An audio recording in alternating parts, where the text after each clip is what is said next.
Hello, आप सभी को मेरी तरफ से छठ पूजा की हार्दिक शुभकामनाएं। आप लोग अच्छे रहे, स्वस्थ रहे, यही छठी मैया से दुआ करती हूँ। तो मुझे इतना हिंदी बात बोलना नहीं आती है, तो थोड़ा थोड़ा बोल लेती हूँ। তো আমি বেঙ্গলি में बोल रही हूँ। তা আমি এখানে এখন রেডি হয়ে বসে আছি। ভেবেছিলাম সকালে যাব, কিন্তু বাবুর স্কুলের জন্য সকালে যেতে পারবো না। তো মিস বলেছে চলো এখনই যাই। তো ডাব্বুরও এবার ফার্স্ট ছট পুজো, তাই ভাবলাম ওকে দুজনকে নিয়েই যাই। বর তো নেই, নাহলে প্রত্যেকবার বরের সাথে সকালবেলায় যাওয়া হয়। সকালবেলাটা বেশি ভালো লাগে, সন্ধ্যাবেলাও যাই বহুত কম। তো আমিও বসে বসে ইনস্টাতে একটা পোস্ট দেখলাম, তো ভাবলাম তোমাদের সাথে একটু করে শেয়ার করি। তো পোস্টটার মধ্যে একটা মেয়ে লিখেছে, মেয়েটা মনে হয় বিহারি হবে, নামটা ওরকম করে মনে নেই কী নাম ছিল জানি। তো মেয়েটা পোস্ট করলো যে এমনি সময় নন বিহারিরা আমাদের পিঠ পিছনে বদনাম করে, আর ছট পূজা আসলে ঠেকুয়া খাওয়ার জন্য পাগল হয়ে যায়, আর ঘরে ঘরে চলে আসে ঠেকুয়া খেতে।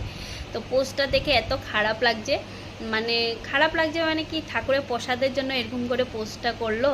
তা যেই হোক, ঠেকুয়াটা আজকাল সবই পারে বানাতে, মানে ইউটিউব চ্যানেল থেকে, তারপর ফেসবুকে কত কুকিং চ্যানেলগুলো আছে, সেখানে তো বানানি শেখায়, তো সবাই পারবে, আমরাও পারবো যদি শিখি। তো ঠাকুরের কাছে প্রসাদটা দেওয়া আর এমনি বানানোর মধ্যে অনেক পার্থক্য আছে। যেহেতু ঠাকুরের কাছে প্রসাদটা একটা অমৃতের মতন, আর এমনি বানালে একদমই টেস্ট লাগবে না। তো তার জন্য সবাই একটু খেতে চায় যে হ্যাঁ, ছট পূজা আসলে ঠেকুয়া খাবে, যেরকম আমাদের লক্ষ্মী পুজো আসলে নাড়ু এসব খেতে চায়। আমরা যখন ঠাকুরের ভোগটা বানাই, তখন দেখবে ভোগটা ঠাকুরকে দেওয়ার পর নিজে যখন গ্রহণ করব, তখন একদম অমৃতের মতন লাগে। পরে দিয়ে সেই রান্নাটা পরে করলে আর একদমই খাওয়াটা ভালো লাগে না।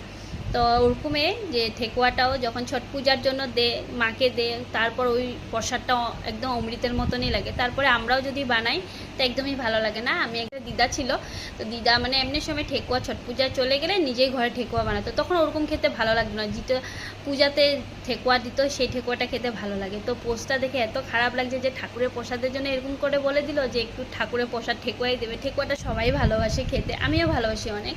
তো যাই হোক, পোস্টটা দেখে খারাপ লেগে গেল যে এরকম করে বলে দিল, একটু প্রসাদের জন্য পোস্ট করলো।